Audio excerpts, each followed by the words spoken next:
జగన్మోహన్ రెడ్డి గారు కడపలో మీ తమ్ముడు అవినాష్ రెడ్డి పరిస్థితి ఇది అంటూ ఐపాక్ టీం ఒక సర్వేని చేయించి ఆ నివేదికను జగన్మోహన్ రెడ్డి గారికి ఇచ్చినట్లుగా ఒక వార్త ఇప్పుడు సోషల్ మీడియాలో చక్కర్లు కొడుతున్నటువంటి నేపథ్యంలో ఈ అంశానికి సంబంధించి మనతో మాట్లాడేందుకు ప్రముఖ రాజకీయ విశ్లేషకులు కృష్ణకుమార్ గారు మనతో ఉన్నారు. మేడంతో మాట్లాడదు. మేడం నమస్తే.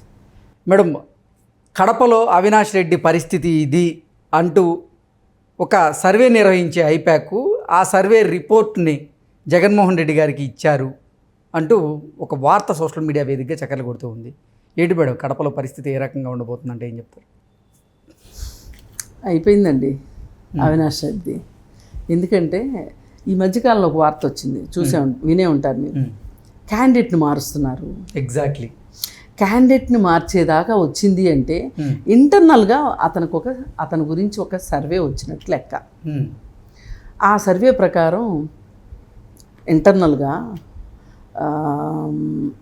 వాళ్ళు అన్ని రకాల ప్రజల్ని, అన్ని రకాల వాళ్ళని వాళ్ళు కనుక్కుంటారు. కనుక్కుని కూలంకషంగా మరి జగన్మోహన్ రెడ్డికి నివేదిక ఇవ్వడం అంటే మామూలు విషయం కాదు.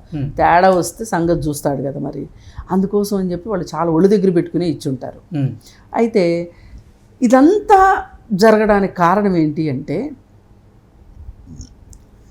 ఈ షర్మిల గనక కాంగ్రెస్ పార్టీలో చేరి ఆంధ్రప్రదేశ్లో కడప సీట్లకి పోటీ చేయడం ఒకటైతే, ఒక 2 సంవత్సరాల కాలంగా సునీతారెడ్డి న్యాయ పోరాటం ఒక కారణం. ముందది తర్వాత ఇది. ఈ 2 కారణాలతోటి క్యాండిడేట్ని మార్చేదాకా వ్యవహారం వచ్చింది. క్యాండిడేట్ని ఎందుకు మార్చారు అంటే గనక ఈయన వ్యవహారం అయిపోయింది, ఈయన గురించి చాలా గొప్పగా చెప్పుకుంటున్నారు. వివేకానంద రెడ్డి హత్య కేసులో తీవ్ర వ్యతిరేకత వచ్చింది, తీవ్రమైన వ్యతిరేకత వచ్చింది. ఆ వ్యతిరేకతని తట్టుకోలేక క్యాండిడేట్ని మార్చారు. ఎప్పుడు మారుద్దాం అనుకుంటున్నారు అని ఎప్పుడైతే తెలిసిందో షర్మిల ఏం మాట్లాడడం మొదలెట్టింది అంటే, అవినాష్ రెడ్డికి ఆ కేసుతో సంబంధం ఉందనే కదా, అందుకే కదా భయపడి మారుస్తున్నారు అని ఆవిడ మొదలెట్టింది. ఆవిడ మొదలెట్టేసరికి సునీతారెడ్డి వీళ్ళిద్దరు నోరు మూయించాలని చెప్పి జగన్మోహన్ రెడ్డి విమలారెడ్డిని వదిలాడు వీళ్ళ మీదకి. ఎందుకంటే ఏమైనా మాట్లాడిద్దాం అనుకున్న తల్లి వెళ్ళి అమెరికాలో కూర్చుంది, నాకి గోలంతా ఎందుకు, సరే విజయం రాదు, ఆమె రానని కూడా చెప్పేసింది, తేల్చి చెప్పేసింది, అయిపోయింది అక్కడికి.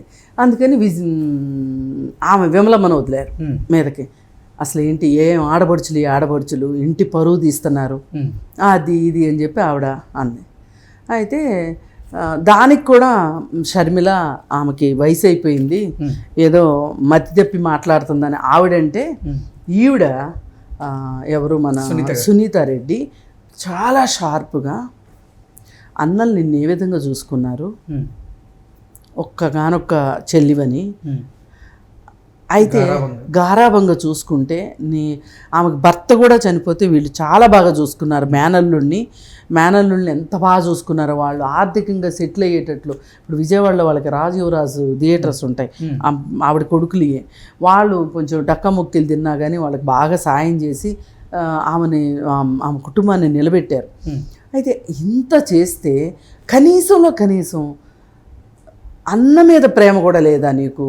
అన్నం చంపిన వాళ్ళ మీద, పైగా ఆవిడ అనటం కూడా ఎంత దారుణంగా ఉందంటేనండి, వింటే ఎవరికైనా మతిపోతుంది. చిన్నపిల్లోడి జీవితంతో ఆడుకుంటున్నారు. చిన్నపిల్లోడు అంట అవినాష్ రెడ్డి, మీరు ఈ విధంగా చేస్తున్నారని చెప్పి వాళ్ళకి ఆమె ఇవ్వటము, వాళ్ళు దానికి తగ్గట్టు సమాధానం చెప్పటం, ఇదంతా జరిగిపోయింది.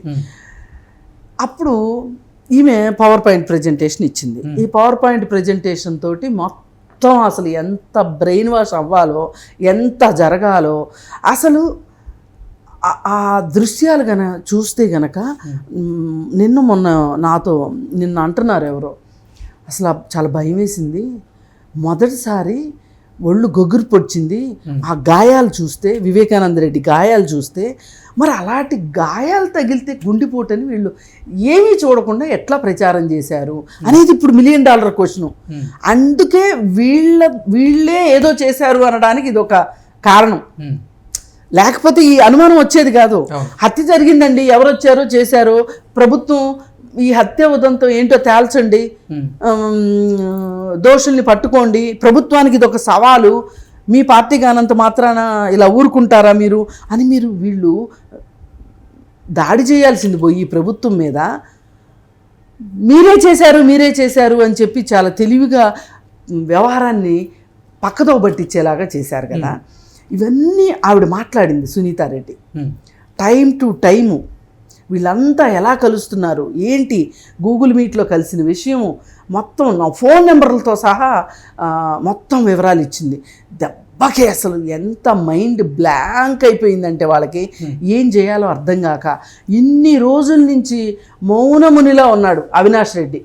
ఏం మాట్లాడితే ఎక్కడ దొరికిపోతానో, ఇప్పుడు మాట్లాడే కదా జగన్మోహన్ రెడ్డి దొరికిపోయాడు ఆ రోజు.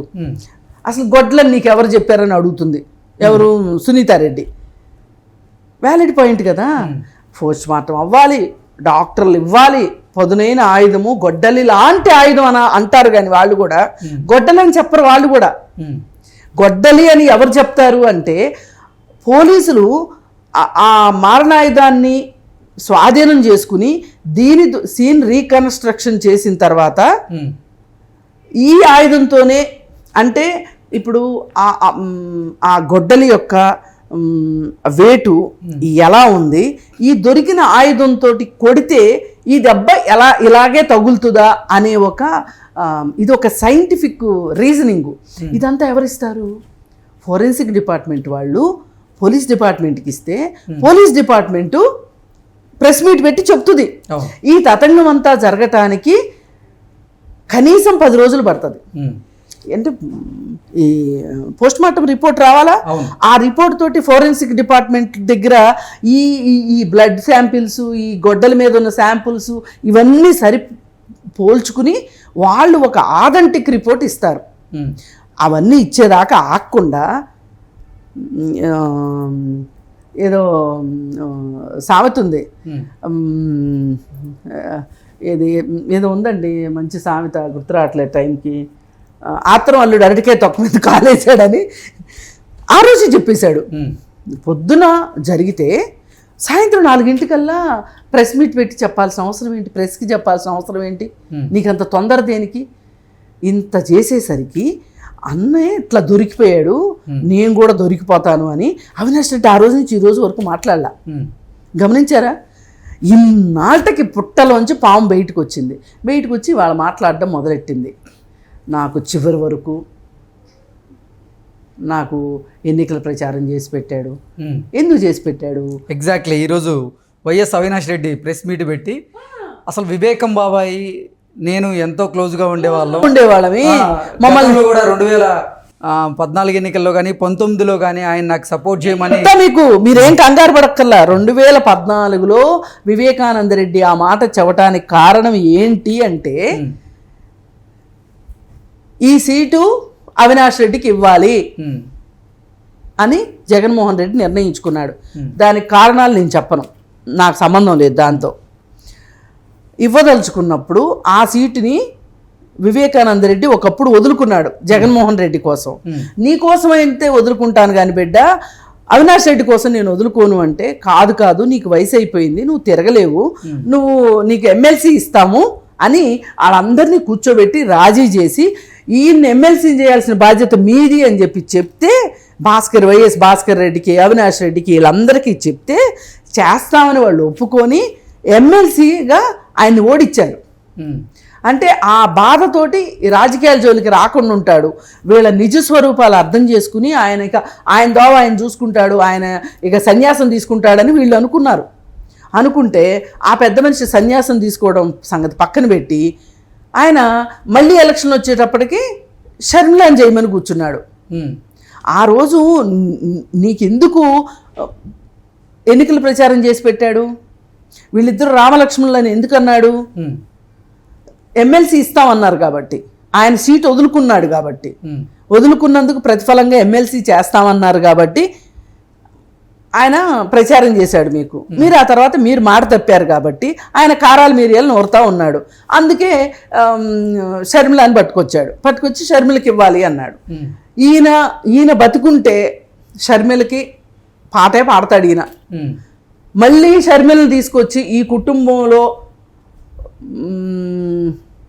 ఆవిడ ఏంటి అండి వైఎస్ విజయలక్ష్మి గారు గౌరవ అధ్యక్షులుగా ఉన్నారు. ఆవిడ్ని తప్పించడానికే వాళ్ళ తల ప్రాణం తోక్కొచ్చింది, ఆవిడ చేత రాజీనామా చేయించడానికి. ఇట్లా మనం ఈ ఫ్యామిలీలో అందరినీ ఇలా వదిలించుకోవాల్సి వస్తుంది. మళ్ళీ షర్మిల వచ్చి కూర్చుంది అంటే గనక మళ్ళీ ఆమెకి సింహాసనం మీద కన్ను ఉంటుంది, నేను ఎప్పటికైనా జైలుకి వెళ్తాను, జైలుకి వెళ్తే మళ్ళీ షర్మిల సీఎం అయ్యే ఆలోచన పెట్టుకుంటుంది. అందుకని షర్మిలకు అసలు ఇక్కడ రాజకీయ జోక్యం లేకుండా చెయ్యాలి, రాజకీయంగా ఆమెకి ఏ అవకాశం దక్కనీయకుండా చెయ్యాలి అని చెప్పి జగన్మోహన్ రెడ్డి అనుకోబట్టే అవినాష్ రెడ్డికి సీటు దక్కింది. అందుకోసం అవినాష్ రెడ్డికి సీటు దక్కాలి అంటే ఈ వివేకానంద రెడ్డి ఉండకూడదు. అందుకని తెలివిగా ఏం చేశాడు అంటే, నాకు తెలియదు అబ్బాయి, వివేకానంద రెడ్డి సంగతి మీరు చూసుకోండి, ఆయన నోరు మూయించగలిగితే నీకు ఇస్తా సీటు అని ఉంటే వీళ్ళందరూ గూడు పుటాని చేసి ఆయన్ని పైకి పంపించారు. ఈ విషయానికి సంబంధించి సునీతారెడ్డి ఇంత హోంవర్క్ చేసి ఇంత పోరాడితే కానీ ఈ రోజుకి అవినాష్ రెడ్డి వచ్చి నోరు విప్పల. ఈ నోరు విప్పన పెద్ద మనిషి ప్రైవేట్ గుండాలను పెట్టుకొని కర్నూలులో హాస్పిటల్లో ఒక డ్రామా చేసి ఆ తర్వాత ఎవ్వరికీ అర్థం కాకుండా గప్చిప్గా వెనక డోర్లో నుంచి వచ్చి సిబిఐ కోర్టుకి బ్యాక్ డోర్లో నుంచి వచ్చి అరెస్ట్ అయ్యి వెంటనే బెయిల్ తీసుకున్నాడు. ఇది నిజంగా మీరు నిర్దోషులే అయితే మీకు ఇన్ని నాటకాలు దేనికి? ఈ రోజుకైనా నిన్ను నోరు తెరిపించారు అంటే ఒక రకంగా క్యాండిడేట్ని మార్చటం మొదటి విజయం అయితే గనక ఇది రెండో విజయం. అవినాష్ రెడ్డి నోరు తెరిపించడం అనేది, ఇన్నాళ్ళు నోరు తెలవల, ఈరోజు నోరు తెరిచాడు అంటే ఈ రకంగా చూస్తే విజయ పరంపర షర్మిల సునీతారెడ్డి వైపు దూసుకుని వెళ్తుంది విజయం.